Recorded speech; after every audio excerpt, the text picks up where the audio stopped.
was a Friday or a Saturday night. I was pre-gaming with some friends at my apartment before going out to a bar in town. One of my friends called the Uber, and we were all pretty drunk, laughing and being loud with typical drunken banter. We got to the bar, and no line that night, surprisingly. At some point in the night, I asked for a girl's number who I'd been talking to. When I went into my pocket to get my phone, I realized I didn't have it on me. I checked all my pockets and confirmed this. I tried retracing my steps in the bar and asked each bartender if someone turned in a phone. I didn't remember even using my phone the whole time I'd been out, though.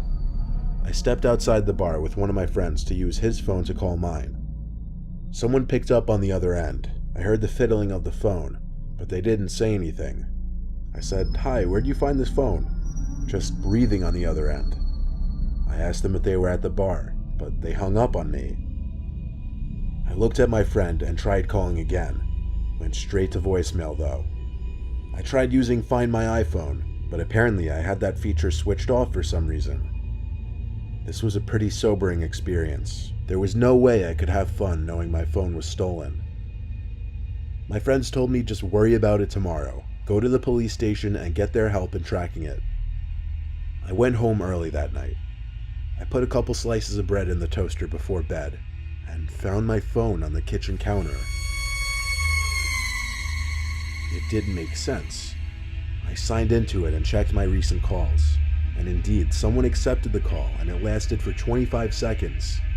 Someone had been in my apartment to accept the call, that much was clear. I flipped the place upside down looking, screaming for whoever it was to come out from where they were hiding. Of course, this had a lot to do with the liquid confidence from drinking so much that night. I finally called the cops, but considering there was no real proof of any forced entry, and places to hide are basically non-existent in this apartment, they couldn't do anything besides a police report. Nothing seemed to be missing from my apartment, but going to sleep that night, knowing someone had been in my apartment, or even worse, might possibly have still been in there with me, was probably the most uncomfortable night of my life.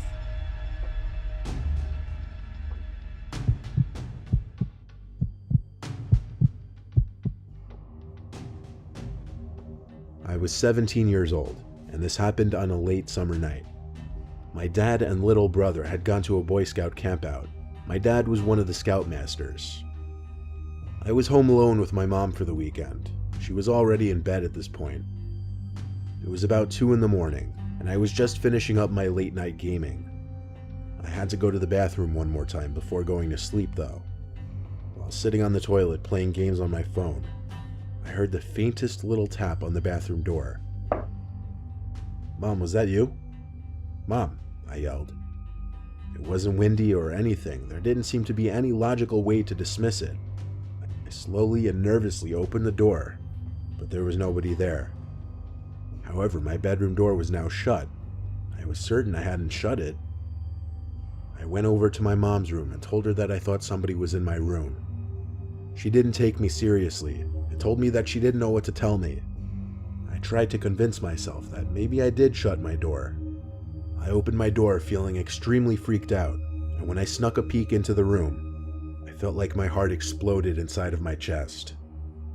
I could see a hand sticking out from behind the dresser in the corner of my room. Somebody was hiding there. I ran to my mom's room and locked the door behind me. After quietly freaking out, telling her there's a man in the house, she finally believed me and went straight to my phone to call the cops. I put my ear up against the door to try and hear anything going on outside. I eventually heard the man's footsteps come out from my room and slowly come closer to my mom's room until making it right outside the door, then stopping. I could see the outlines of his shoes through the bottom crack of the door. He tried the doorknob, but thankfully it had a lock. It seemed the lock was enough to persuade him to give up, because I heard him stomp down the stairs and out the front door. I hurried to the window to see which way the man was heading, but he was already gone.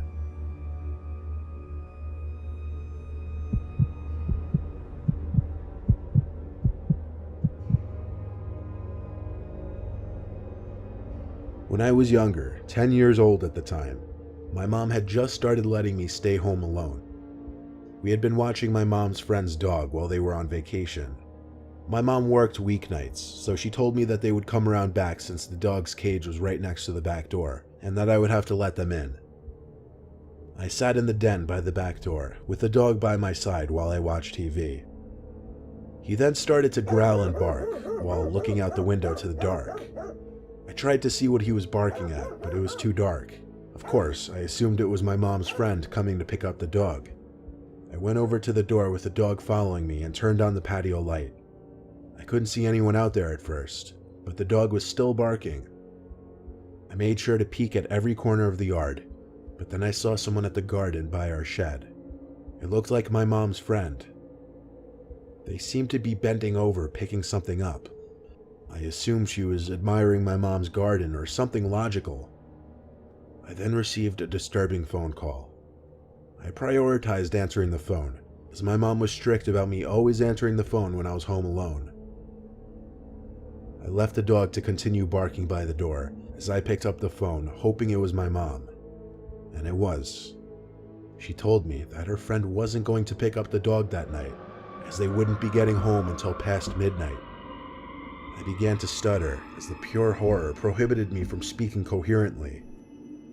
I managed to finally blurt out that someone was in our yard, and my mom started screaming like a lunatic.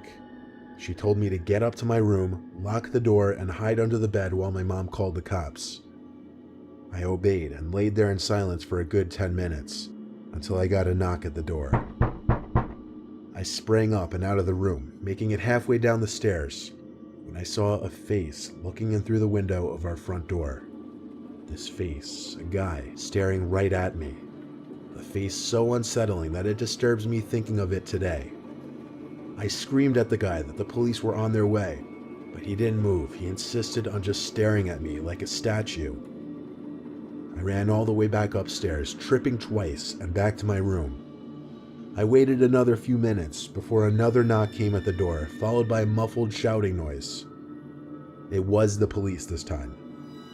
They scanned the whole premises, but the guy was gone. They took me into custody until my mom arrived at the station. After that incident, she started having a babysitter watch me again, all the way until I was 12.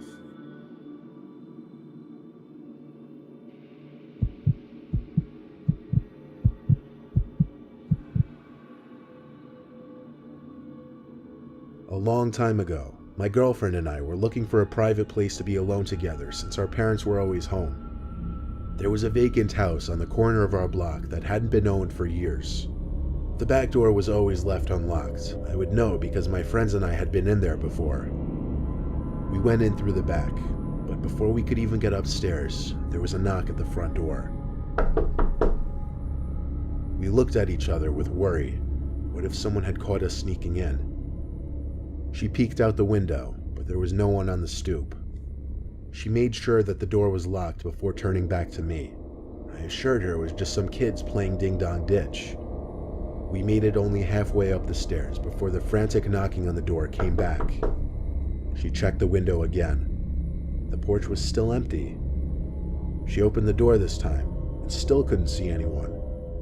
I wanted to look tough to impress her, so I stepped outside and yelled at the pranksters to try it again.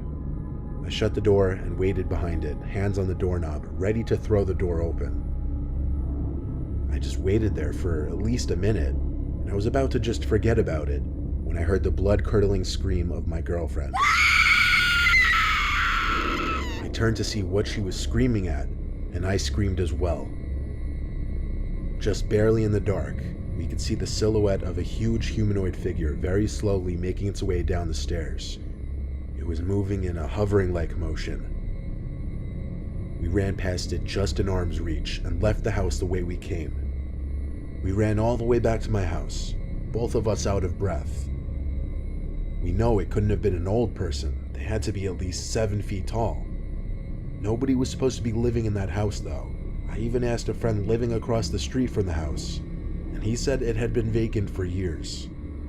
The ghostly way the figure moved made it all the more disturbing. We both agreed to keep quiet about this story, but I still occasionally have a nightmare or bad thoughts about that night.